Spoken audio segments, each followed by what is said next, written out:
The genesis of MKUltra. In the early 1950s, amidst the tensions of the Cold War, the Central Intelligence Agency initiated Project MKUltra. Officially sanctioned in 1953, this covert operation aimed to develop techniques and drugs for interrogations and psychological manipulation.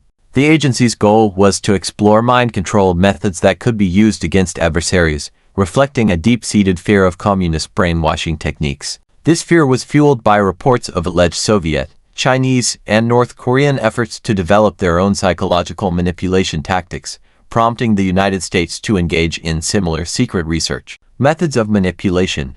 Under the umbrella of MKUltra, the CIA employed a myriad of methods to manipulate mental states and alter brain functions. These included the covert administration of high doses of psychoactive substances, particularly LSD, without the subject's consent. Beyond chemical means, the program utilized electroshock therapy, hypnosis, sensory deprivation, isolation, and various forms of psychological torture. The overarching objective was to break down individuals' mental defenses to extract information or implant new behaviors.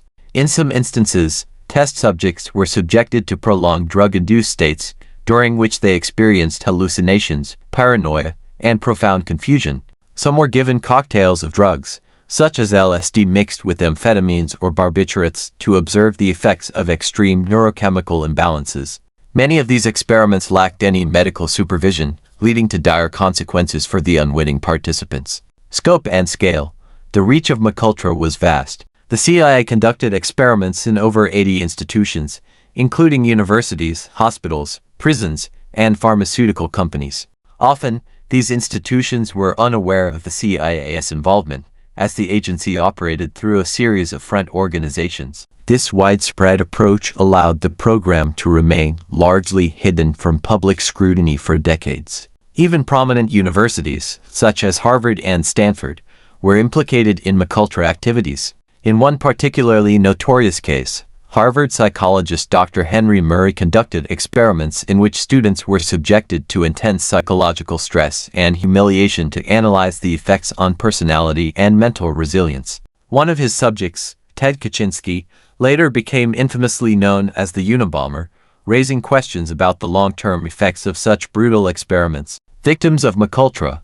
One of the most disturbing aspects of MKUltra was its disregard for human rights. Many of the subjects were unwitting participants, including prisoners, mental health patients, and even ordinary citizens who unknowingly consumed drug-laced beverages or food. Some individuals suffered severe psychological damage, with reports of lasting mental illness, memory loss, and even suicide. One infamous case involved Dr. Donald Ewan Cameron, a psychiatrist who carried out brutal experiments in Canada under CIA funding. His psychic driving techniques involved repeated forced listening to recorded messages while patients were heavily sedated, leading to complete mental breakdowns in some cases.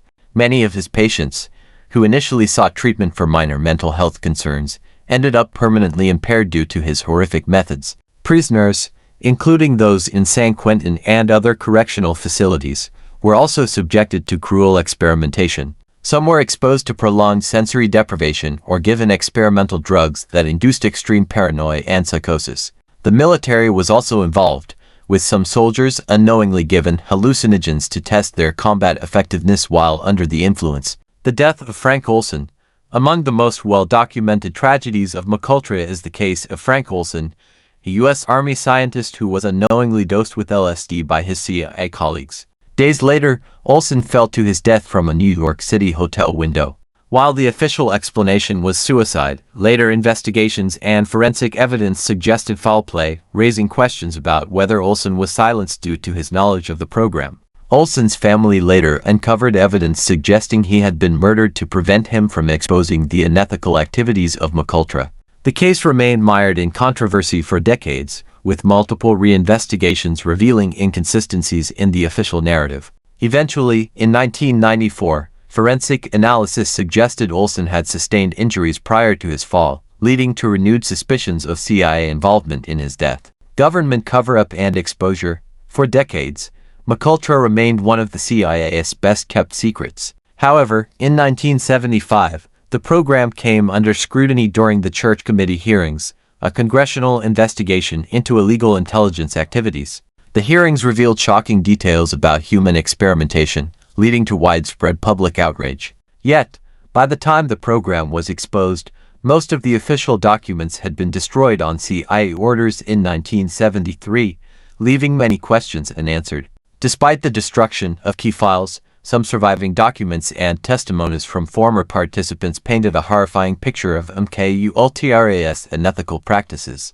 The revelation sparked legal battles, with survivors and their families demanding accountability. Some received financial compensation, but no high-ranking officials were ever prosecuted for their roles in the program. Legacy and ethical concerns.